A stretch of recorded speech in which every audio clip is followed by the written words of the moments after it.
असलकुम जो doctor Abbas Khan frontier medical centre Kohat ना नन सबा द नज़ला व जुकाम द सिनी बीमारी वबा वंत खबरे शवी दा او دا اکثره یو بیماری ده چې هغې ته انفلوئنزا وایي یا په عام ژبه کې ورته فلو ویل کېږي. دا یو وایرسي بیماری ده چې یو قسم وایرس دی چې هغې ته انفلوئنزا وایي، هغې په واسطه باندې رامنځته کېږي. دا په یو کال کې 1 بلین خلک په دې بیمارۍ باندې اخته کېږي او په ټولې دنیا کې 2,90,000 تر 6,50,000 پورې کسان په کال کې د انفلوئنزا بیمارۍ له وجې مړه کېږي. په ساړه موسم کې په دې بیمارۍ کې 25% تر 10% پورې زیاتوالی راځي.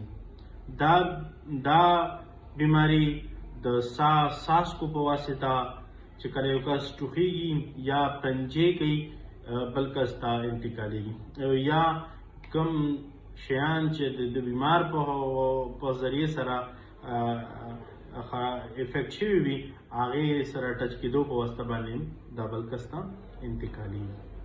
په دې بیمارۍ کې بیمار ته تبه، پنجې، زکام، سر درد، پوزې بهېدل، د پټو او وجود دردونه، ستړتیا، ټوخی، دستونه اور الټۍ کېږي. دې کې عموماً 15 کلونه کم ماشومانو ته دا زیات کېږي.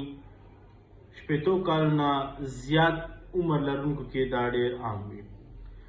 حامله زنانه، د زړه بیماران، د شوګر بیماران، د ساه بندۍ بیماران، د سینې الرجي بیماران او هغه کسان چې هغې دفاعي قوت د بدن کم وي ډېر واقع کېږي. دغه بیماري چې کوم د انفلوئنزا وایرس په ذریعه څه کېږي، د انفلوئنزا وایرس 4 قسمونه دي: A, B, C, D.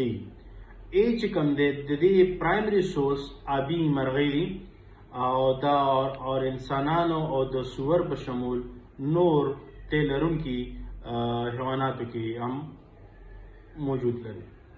د بی او سی چې کوم دی دا پرایمرلی انسانان انفیکټ کوي او ډي چې کوم دی دا مال مویشي او سور افیکټ کوي.